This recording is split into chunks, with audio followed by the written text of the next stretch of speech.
Kami mahasiswa program studi Tadris Matematika mempersembahkan.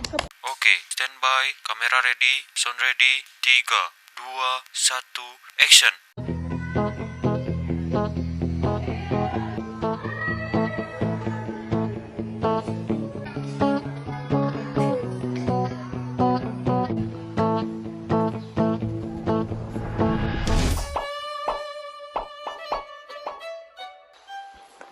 Pagi Bu ya, pagi. Pagi. Pagi Pak Sofian.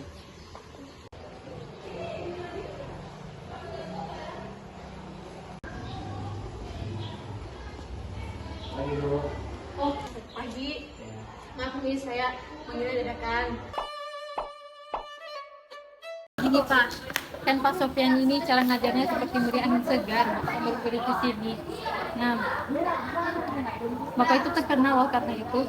Bapak sadar nggak? Kalau sekarang banyak yang tahu, saya sadar. Tapi kalau soal terkenal kayaknya tidak. Itu yang menjadi masalahnya Pak. Semakin Bapak terkenal, semakin kenyang angin betul. Nah, saya bisa ngomong banyak. Nah, jadi nanti dalam pembelajaran PBP nanti, proses pembelajaran berbasis proyek, harap nanti Pak Sofian bisa bekerja sama dengan IDGA dan Pak Inu. Ya kan sekarang zamannya sudah berubah. Pada masa ini sekarang kita harus menggunakan strategi pembelajaran yang memakai pemahaman dalam integrasi dalam pengalaman nyata. Jadi kan Pak Sofian ini pionir di kurikulum Merdeka kampus sekolah kita. Nah, jadi walaupun agak mustahil, tapi saya rasa Pak Sofian bisa lah. Pak Sofian paham kan? Kalau gitu mari ya.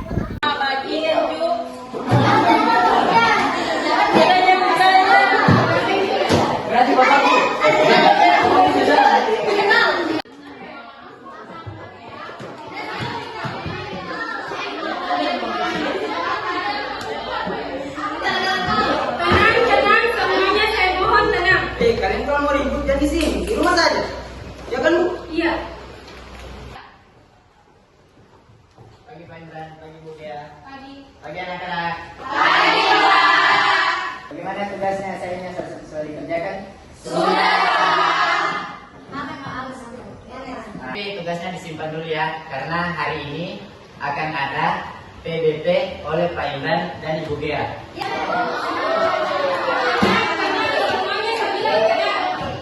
Perhatian. Jadi, tema proyek kita kali ini adalah gaya hidup berkelanjutan yang ramah lingkungan. Kira-kira subtema apa yang kalian bisa angkat?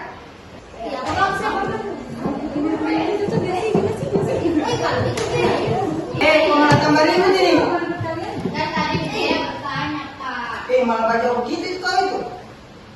Kalian ini kayak tidak punya adab ya? Kalau dikasih materi, mohon dipahami. Saya mau kalian itu berdiskusi dengan baik. Jadi, dari subtema tadi, kira-kira topik apa yang kalian mau angkat? Kok diam sih? Ayo bicara dong. Kenapa kalian cuma berdiam? Kenapa diam ini? Ayo bicara. Oke, baiklah teman-teman. Kita mulai dari mana nih? Saya, Pak.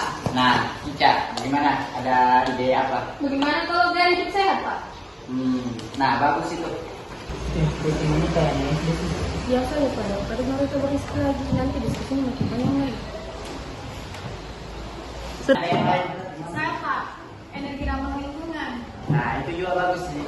Iya juga sih, kan kelasnya dikenal dengan bercandanya. Iya benar sekali Pak. Ada yang lain?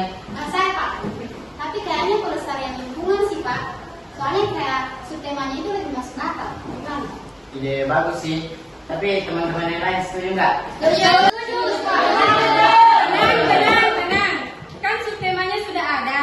Jadi, Bu Gem ingin membagikan kelompok pada kalian. Biasanya Ibu, Pak pilih kelompok sendiri. Kayak bagus begitu dah, jadi bebas. Kalau kau pilih sendiri, nanti banyak bermainnya. Begitu Pak. Bukannya lebih bagus Pak pilih sendiri. Supaya kayak lebih enak buat kita ketawa-ketawa. Begitu. Diam kamu. Berdebat terus. Siapa ngajak kamu gitu itu?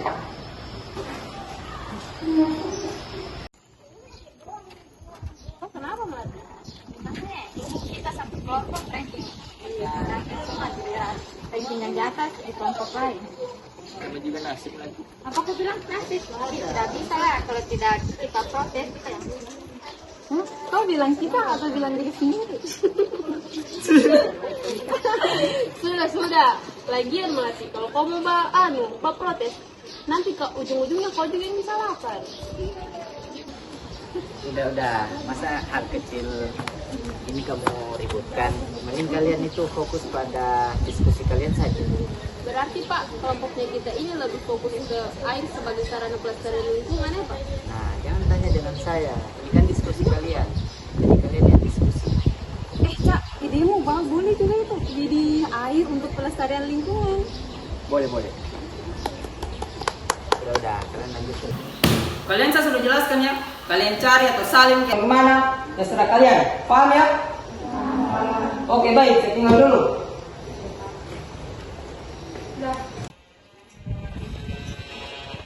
Kalau bangnya Bapak nurut-nurut ya? Ya jelas dong Bu. Kita itu tugasnya sebagai guru ngajarin anak-anak karena anak-anak itu mendengar. Jadi walaupun ada kelompok begitu, jadi yang pegang kendali itu ya guru. Ya jelas dong Bu. Gak kayak Pak Sofen. Lihat itu metode apa yang mereka pakai itu. Saya juga heran lihat Ibu Putri itu selalu membela membanggakan Pak Sofian. Sekarang tugas kita itu membuat Siapa? Ini kenalin Ibu Fatima. Nah, beliau ini pengawas dari sekolah yang akan melakukan observasi dalam PBB di sekolah kita. Saya Bu Gia, Bu. Fatima. Imran Bu.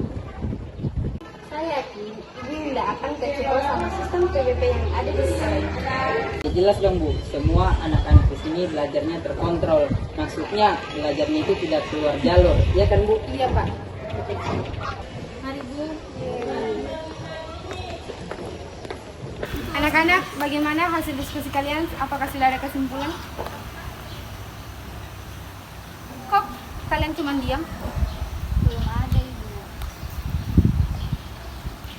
Kelompok lain sudah menyiapkan presentasi mereka. Kalian sudah 4 hari belum ada hasil biar sedikit pun. Karena dibilang Pak Sofian Ibu, tidak usah terburu-buru. Takutnya kita tidak memahami esensi dari masalahnya yang ada cuma teori. Loh, justru itu. Sekolah itu kan yang didapat teori. Kalau praktik itu setelah kalian kerja. Aduh, Pak, kita ini cuma mengimplementasikan saja. Kita ini sementara memikirkan satu kesimpulan untuk memancing teman-teman lain berdiskusi. Kesimpulan apa lagi? Sudahlah. Kalian ini fokus sama diri kalian masing-masing saja. Ingat ya, fungsi PBP itu untuk memberikan nilai. Jika kalian tidak ada nilai, bagaimana kalian naik kelas? Kalian tidak mau naik kelas? Baik, kami dari kelompok 1, kami akan mempresentasikan hasil dari diskusi kelompok kami. Energi ramah lingkungan dikenal luas. Ayo selalu terapkan gaya pola hidup sehat dengan konsumsi makanan bergizi dengan porsi yang seimbang. Semuanya kami lihat.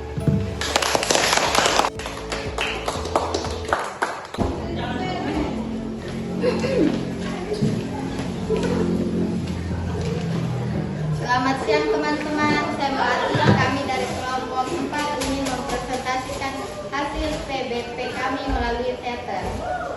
Tema kelompok kami hari ini yakni air dan manusia. Yeay! Yeay!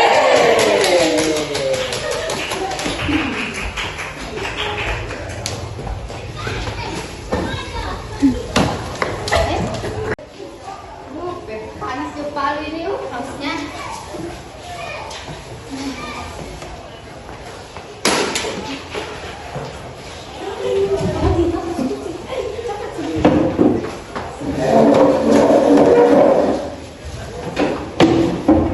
Jangan lupa minum ya.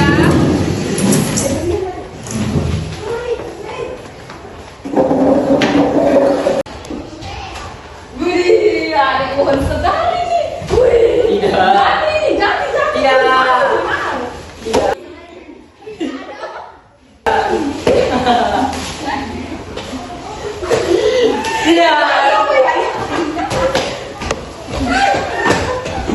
Begitu saja. Terus intinya apa? Mereka itu bab sih, main bermain begitu. Ini kan lagi presentasi.